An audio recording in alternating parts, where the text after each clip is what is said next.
Hey folks, how you doing? Capt Mark, Kid Coach, Cheese Outdoors. Welcome to this episode. What is it? That's a great question. Nobody asked that. Somebody did ask that question. Alright? Alright. What are we doing today? It's going to be a clam belly trip, alright? We're out with Michael Gary. How you doing, ladies? What? There you go. You're all ugly and girls don't like Now, you. that was extremely uncalled for. Alright? But what we're going to do here, we're going to go through a Kid Coach Cheese music video. Got a little weird, but the boys, you know, they're good sports. Alright, so let's go into that video, and then we'll go into the how-to after the video, alright? If you want to shoot ahead, shoot ahead. If you don't, there's no reason to get yourself hurt. Everybody, show the guns in that room. Here we go. A 3-year-old has bigger arms than you do.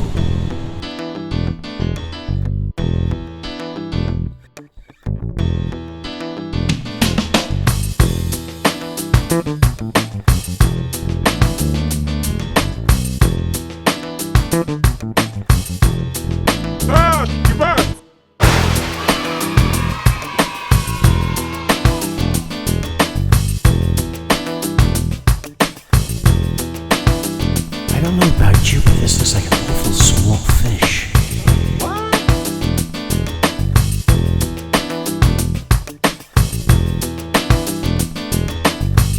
I am going to try to land this myself.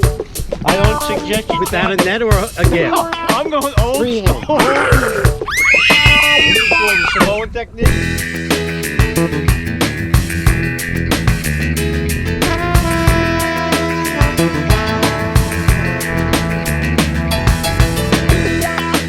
I'm gonna double wrap. Don't wrap the lead, but don't make sure you got it now. If that thing takes off, you're going to lose your arm. Oh my.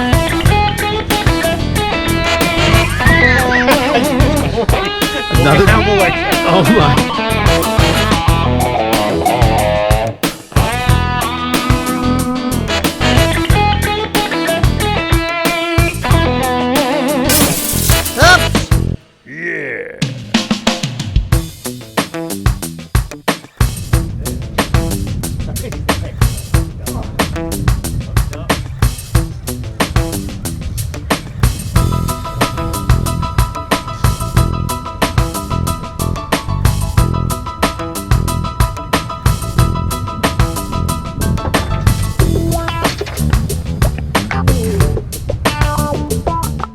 We'll go later in the video. We're going to talk about what kind of tackle we use and everything. This is just stupidity here.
Went from 218 to 195. Alright folks, now it's time for that kind of shout out. Yeah, that's Jacob. Where's he from? New Zealand. Jacob's this week's shout out. Jacob! Hello, ladies. Yeah folks, that is Jacob from New Zealand. I have to jazz him up for this kind of shout out, right? Starting to get into fishing videos now. This is going to be one of the last how-tos. We're just going to go into real hardcore fishing. Hardcore really, just fishing, fun fishing, all right? Keep you guys hopefully entertained. Yeah. So that was Jacob. I had to jazz him up with multiple kind of shout outs during that video, all right? Hope you guys enjoyed that. Jacob, one love over in New Zealand, checking in with Kid Coach Cheese Outdoors. Sends me an email. He's a big fan of Kid Coach Cheese Outdoors. How do you not make the guy a kind of shout out, especially with those big fish right there, right? What do you get? He's got a huge yellowtail kingfish right there, and also a big snapper too, all right? Okay, so DJ made a mooch. Congratulations to Jacob over in New Zealand. All right, let's go into the terminal tackle and the rigs that we're going to use right now, right? Really, I mean, it seems like I'm fishing the same thing, but there are little nuances between all different types of bass fishing, all right? What we're doing here is a clam belly rig, all all right? And clam bellies, the only things that we're gonna need to know about that is we're gonna have the same kind of setup here. This is the Ziegler SG.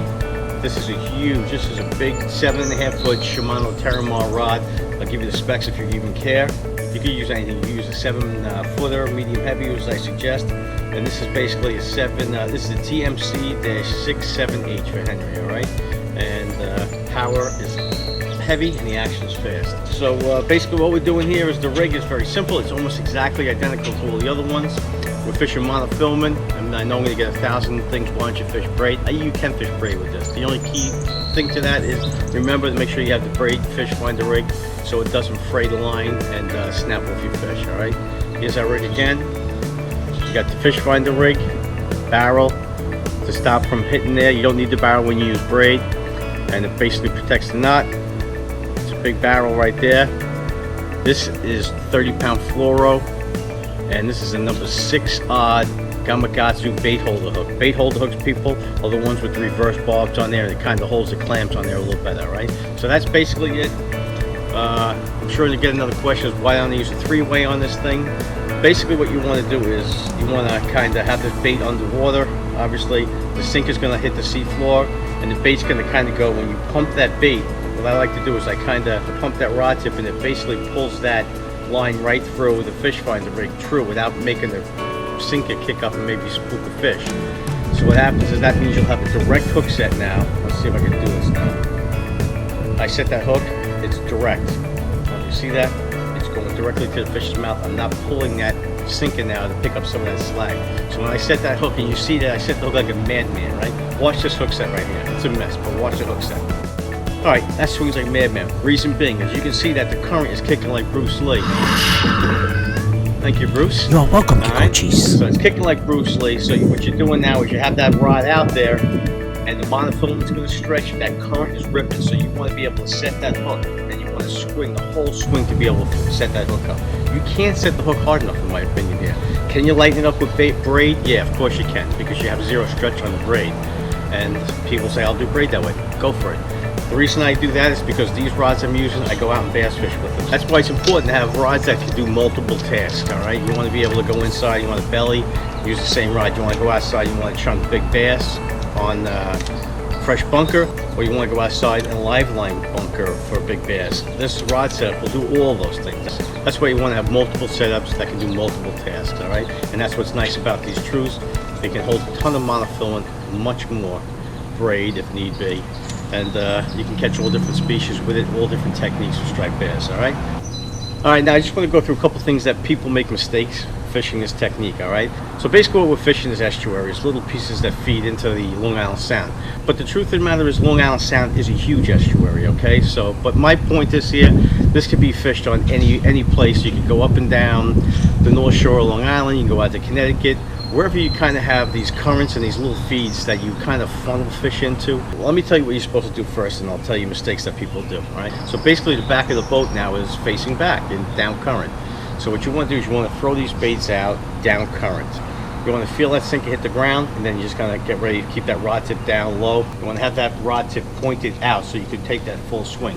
If that rod tip's up here, you're going to be able to move just a couple of feet, and it's not going to be able to set that hook in that fish's mouth. So you want to have that rod tip parallel to the ground here. You want it facing right down at the water. So when you feel that bite, you want to be able to swing, get that whole swing in so that hook sets into the fish, all right? So that's key here. So what you're doing here is you're casting out back, you're letting that sinker hit the sea floor, and then you're just kind of picking up the slack until you feel that barrel hit the fish finder rig, and then you're in business, all right? So what happens is you'll pump that bait just a couple times so it moves like that, and you wonder, what the heck are these fish looking at? They come up to and they're like, the bait is skivats, it's ugly as hell. But then again, I says, not for nothing, my wife married me, so que se dish made a mooch. As a matter of fact, I remember her first words when we met. R-A-D-I-K.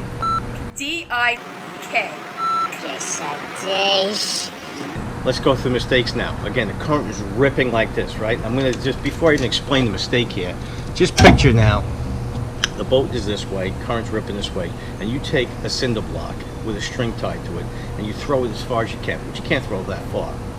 But Joey Tiles probably could, all right? So you throw it out there. What happens with that, and that cinder block hits the ground, what happens with that current now, with the line that's tied to it? The line now is going to go, the cinder block's going to hit the ground. The line now is going to get caught in that current, and it's going to have a huge bow in it, all right? That's the problem.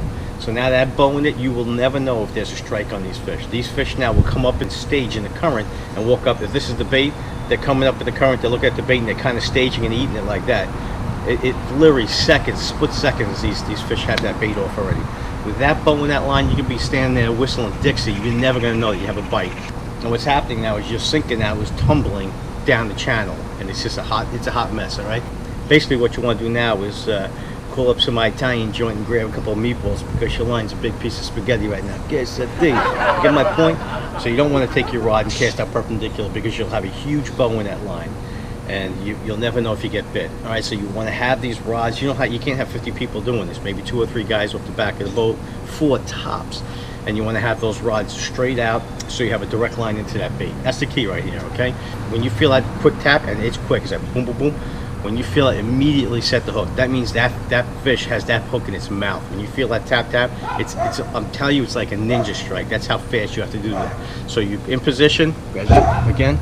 So you're in position, you feel that bite, and you're whipping on it. All right, you're gonna step back and whip on that thing. Immediately hook set. That's the key to catching these fish. So if you don't do that immediate hook set to that tap, that fish is gonna get your bait. All right, so it's a learning curve, no question about it. Crazy effective way to catch fish. You can take the kids out there and catch a million fish like this. I didn't want to put all the fish we caught on video. You guys would be bored to tears. This is more of a how-to to go clam bellying. All right. So key is here. You're gonna get your bait. All right. Hopefully that bait comes from L&L. L&L is a wholesaler. You can't go there and say, "Can I get a package of spearing?" The regular person. You have to have an account with them. So make sure your fishing supply house deals with Mikey over at L&L Wholesaler. All right. So what you're gonna do is you're gonna get a big chum box. You're gonna stick it in the water and let that chum go constantly. All right, that's gonna bring those fish in from all over the place. They're gonna work up that chum slick, and now they're gonna see you're awaiting clam bellies. All right, so you got clam chum, clam bellies, 2 different animals. Okay, the clam bellies are the bellies of clams. All right, so you're gonna put maybe 3 clam bellies on one hook, work it all the way up into the bait holder so it locks on. Cast it out there and get ready for that strike. All right, keep an eye on your chum. Make sure your chum is actively putting, it's almost like, it's not like shark fishing, but you want to be able to get those fish into the slick. Every once in a blue moon, take a handful of bellies, throw them out into the water, let them go in, and let those fish pick off those freebies so they can make the mistake on your boat. All right, so I hope this helps you guys out. What else do I have to say? Oh, I'll be fishing a tournament this weekend. I'm trying to think where it is. Hold on, I know where it is. Stand by. On May 13th. Forever 2 Worlds is where it's going to be a striped bass tournament. All right, so stay tuned. Hopefully get some footage of that. Maybe we'll get, who knows, maybe we'll talk to the tournament director there, explain what the tournament is, and hopefully make a quick video of that and see how we make out. Hopefully we make some money in that tournament. All right, well, who knows. But it's over at the Seaway Marina. Don't even know where that is, but I'm fishing with my buddy Russ, Jerry, and somebody else over from the Western Sound. So stay tuned for that. Seaway Marina, the 13th of May, striped bass tournament. We'll be covering that for Kid Cochise Outdoors. All right, so everybody take care. Don't forget, brush your hair. Chubby kids gotta go. Matter of fact, you know what we'll do? We're gonna have Bruce Lee take us out of this one. Hey folks, thanks for watching Kid Cochise Outdoors. Get a second, subscribe and like if you like. If you don't like, que ça déche. Also follow us on Instagram at KidCochise_Outdoors. About 48 inches. I'm very strong, and I'm quite obese. Good looking fish. He eats a lot. Nice. You can fit like 8 hands in that mouth. Oh my god. Hello! Can I have my car back?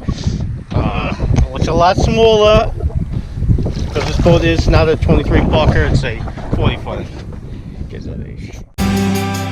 If you don't like the Soldiers on the Sound, go to www.soldiersonthesound.com and hit the PayPal link, and I appreciate that. And also I'd like to thank the con. We have 115,000 unique views every 28 days. Thanks for your support, people. Check it out.